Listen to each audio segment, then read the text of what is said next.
Hello दोस्तों, agriculture coaching Bareilly के official YouTube channel पर आपका स्वागत है। आज हम नई वीडियो लेकर आए हैं प्लांट पैथोलॉजी की। ये अपनी चौथी वीडियो है प्लांट पैथोलॉजी की। इसमें जो AGTA, TGT, PGT एवं LT grade all other agriculture exam के लिए बहुत ही महत्वपूर्ण है। तो आज की वीडियो शुरू करते हैं। अलैंगिक विधि से बने बीजाणु जिनमें फ्लैजिला होते हैं क्या कहलाते हैं?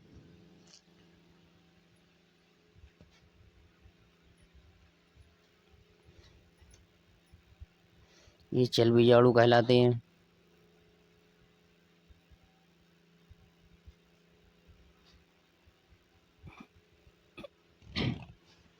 अलैंगिक विधि से बने बीजाणु जिनमें फ्लैजिला होते हैं क्या कहलाते? चल बीजाणु कहलाते हैं। बी उत्तर। वह पादप रोग जो पशु एवं मनुष्यों के लिए जहरीला होता है। वह पादप रोग जो पशु एवं मनुष्यों के लिए जहरीला होता है, तो ये होता है बाजरे का अर्गट। ए उत्तर। बाजरे का अर्गट होता है वो पशु एवं मनुष्य दोनों के लिए जहरीला होता है। ये गेहूं का कर्नाल रोग है, ज्वार का कंड रोग है, ये आलू का पछेती अंगमारी ये रोग है। कवक में नहीं होता है। कवक में नहीं होता है तो हरिल दबक नहीं होता है आपका। सी उत्तर। छाछिया रोग या पाउडरी मिल्ड्यू के नियंत्रण हेतु उपयोग में आने वाला कवकनाशी है। छाछिया रोग के नियंत्रण हेतु उपयोग में आने वाला कवकनाशी है, तो ये सल्फर है। सी उत्तर होगा। छाछिया रोग के नियंत्रण के उपयोग में कवकनाशी है, तो ये सल्फर का उपयोग किया जाता है।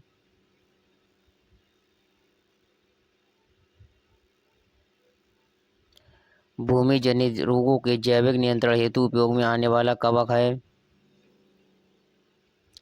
भूमि जनित रोगों के जैविक नियंत्रण हेतु उपयोग में आने वाला कवक है, तो यह है ट्राइकोडर्मा। ए उत्तर। फाइटोप्लाज्मा किससे सुग्रह होते हैं? फाइटोप्लाज्मा किससे संग्रह होते हैं? तो टेट्रासाइक्लिन से होते हैं। किससे होते हैं? ये होते हैं टेट्रासाइक्लिन से।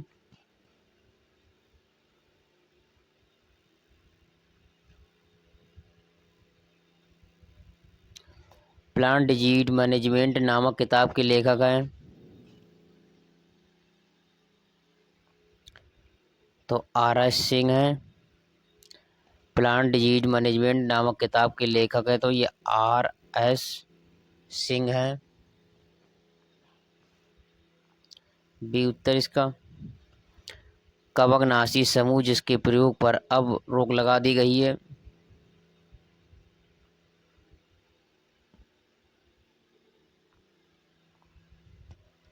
तो ये रोक लगा दी गई है पारायुक्त कवकनाशी पर। सी उत्तर।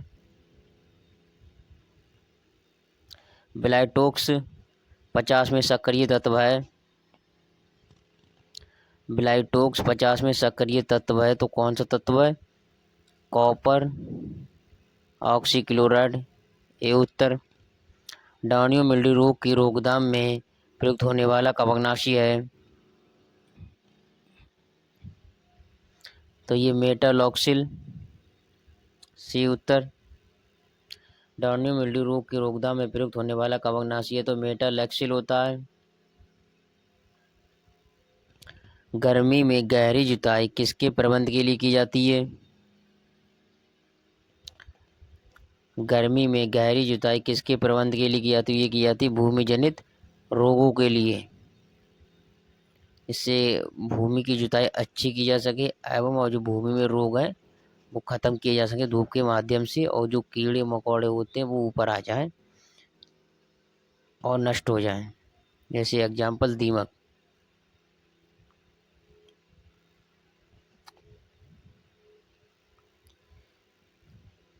भूमि जनित रोगों की रोकथाम के लिए सबसे बढ़िया निम्न में से कौन सा उपयोग है?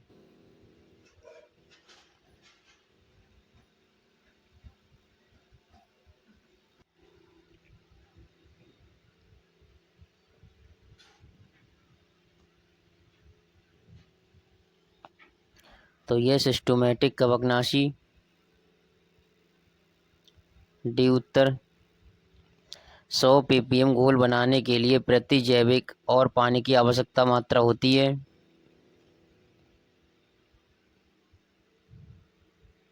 तो ये होती है 100 मिलीग्राम 1 लीटर। ए उत्तर।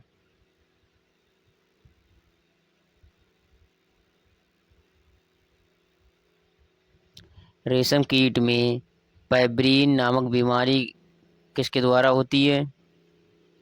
रेशम कीट में पैब्रीन नामक बीमारी किसके द्वारा होती है? तो ये होती है नोसेमा बोम्बिसिस के द्वारा। डी उत्तर। रोली रोग कारक कवक की भिन्नाश्रय प्रकृति की खोजकर्ता कौन है? Anton de Bary. रोली रोग कारक कवक की भिन्नाश्रयी प्रकृति की खोज करता है एंटोन डी बेरी।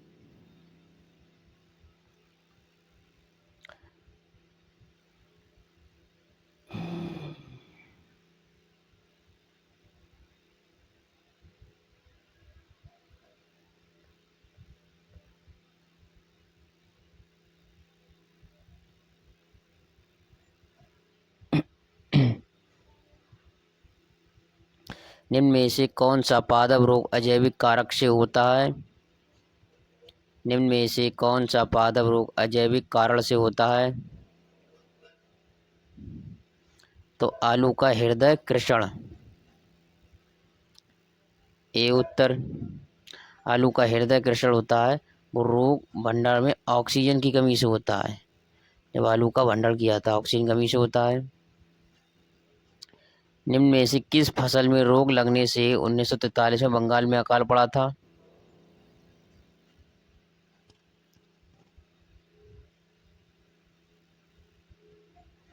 निम्न में से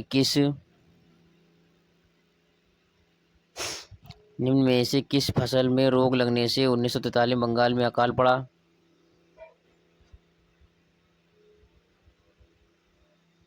तो ये धान में।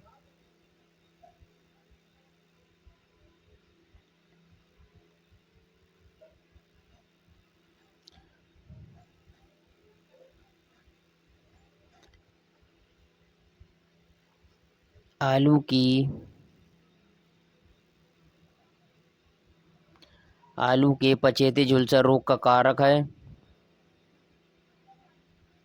तो फाइटोप्थेरा। डी उत्तर। आलू के पछेती झुलसा रोग या अंगमारी का कारक है तो फाइटोप्थेरा। टमाटर के अगेती अंगमारी रोग के लक्षण पहले दिखाई देते हैं।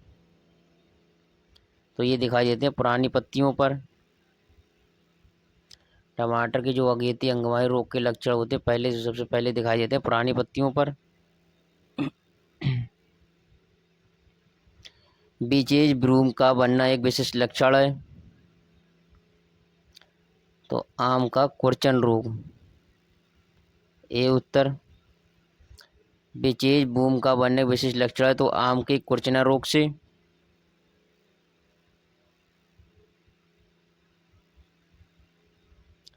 फाइटोप्थेरा इन पे स्टेंस कवक की लैंगिक अवस्था होती है तो स्पोर। ए उत्तर। छिड़काव हेतु 100 ppm सांद्रता का 10 लीटर घोल बनाने के लिए एग्रीमाइसिन 100 की कितनी मात्रा जरूरी होती है?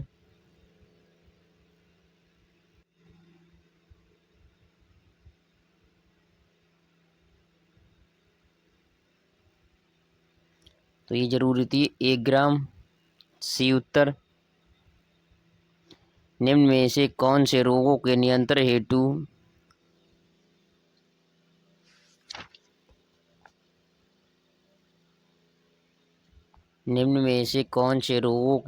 हेतु ट्राइडेमॉर्फ कवकनाशी का प्रयोग किया जाता है? तो ये किया जाता है चूर्ण आश्रित रोग के लिए। ए उत्तर।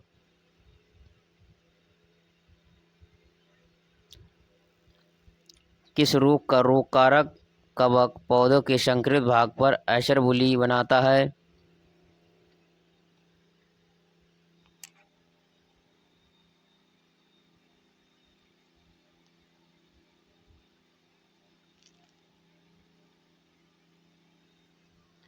तो मिर्च का शीर्षरंभी क्षय।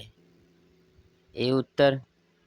किस रोग कारक कवक पौधों के संक्रमित भाग पर अशरबुली बनाता है? तो मिर्च का शीर्षरंभी क्षय रोग।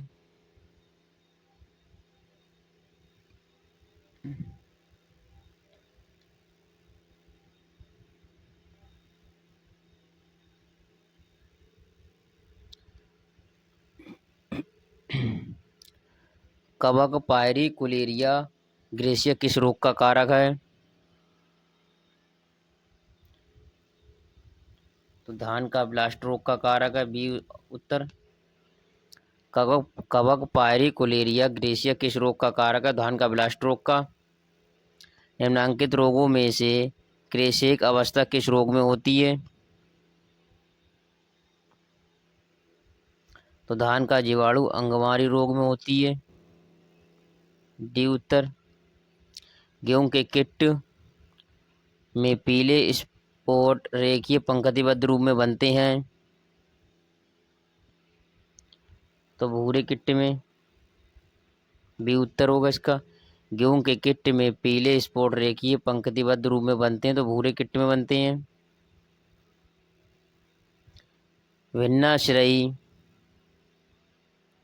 भिन्नाश्रयी रोली का एक उदाहरण है,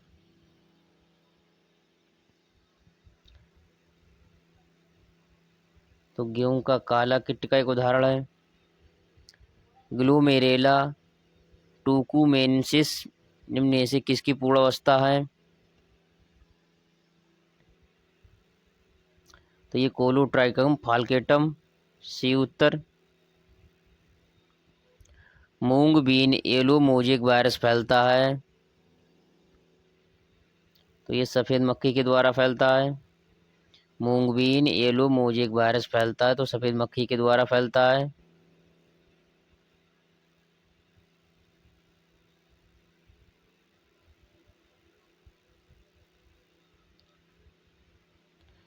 स्पिरेंजिया द्वारा द्वितीयक संक्रमण होता है, तो ये होता है आलू के पछेती अंगमारी रोग में, सी उत्तर। स्पोरेंजिया द्वारा द्वितीयक संक्रमण होता है, तो आलू की पछेती अंगमारी रोग में होता है।